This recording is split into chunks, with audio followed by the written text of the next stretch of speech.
President Trump addressed the Congress and the nation last night, and here to talk about that is Dr. Bill Angel. Welcome, Bill. Thank you. All right, so many things happened in the speech. It was a very long speech, but let's talk about one of the things he talked about, tariffs.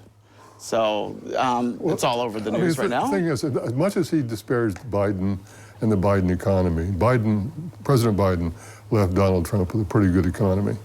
And I don't understand this business about tariffs. I mean, because it's probably going to hurt. It's going to cost consumers more. The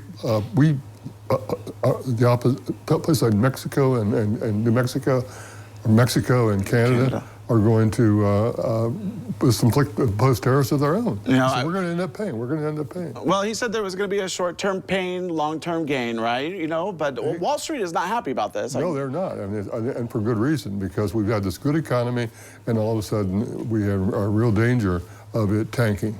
Yeah. So. Possible inflation again, higher inflation, do you think? Yeah, I think so, yeah. And make it harder for people to pay for things they need. All right, so let's move on to Ukraine, because that's a big topic as well. So, well, there was a big blow up on Friday. Yes, there was. Friday afternoon, which was, you know, I don't understand Trump. I really don't understand, because what you have is Zelensky under the Biden administration was treated as kind of a hero. And there was great effort to provide them with the equipment and the material they needed to fight against Biden, fight against the Putin. Putin. Yeah. For some reason, Biden has come up, or Trump has come up with this theory that Ukraine started the war, and that Zelensky is a dictator.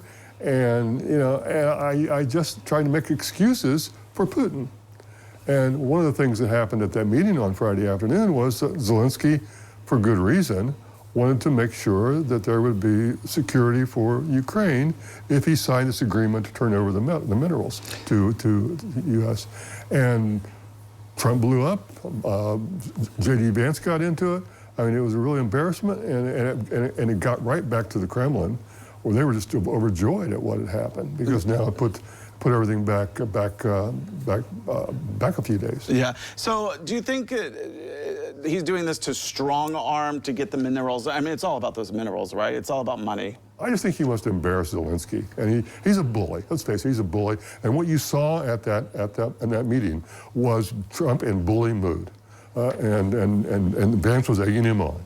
So, I mean, it was an embarrassment to the country, and it really, I think, did a lot of danger. Now, Zelensky did send a letter. Trump read it last night during his State of the Union address, and we're not sure. So he wants to come back to the table. We'll see how that turns out. Yeah, we'll see how that turns out. Doge, you know, that's a cut, slice. Yeah. You know, with the federal workers, you know, supposed to be saving money. That's another myth. The idea that somehow we have a workforce in the federal government that are all a bunch of dilettantes who don't do any work. Well, they do a lot of work. And farmers particularly. From the Department of Agriculture, they need those farm agents. They need the Department of Agriculture to help them grow their crops and produce exports to places in the Far East, in Europe and South America and so forth, exports that help bring money and profits into the United States and help build our economy. And that's going to be hurt by tariffs. Make no mistake. He imposes those tariffs. The ability of farmers to sell wheat to Canada are going to be denied. All right. Do you think anything that's happening right now is going to be beneficial for the United States? I mean, maybe could be, or maybe not. What, tariffs? Well, anything. Tariffs, federal cuts. I think things like I said before, Trump left him with a pretty good economy, and I'm really fearful that tariffs are going to screw it up. Well, we'll have to see what happens, Bill. Yes, Time will tell, right? Yes, we will. All right. Well, thanks for joining us today. Appreciate it. Well, don't go away, because medical news is coming up next.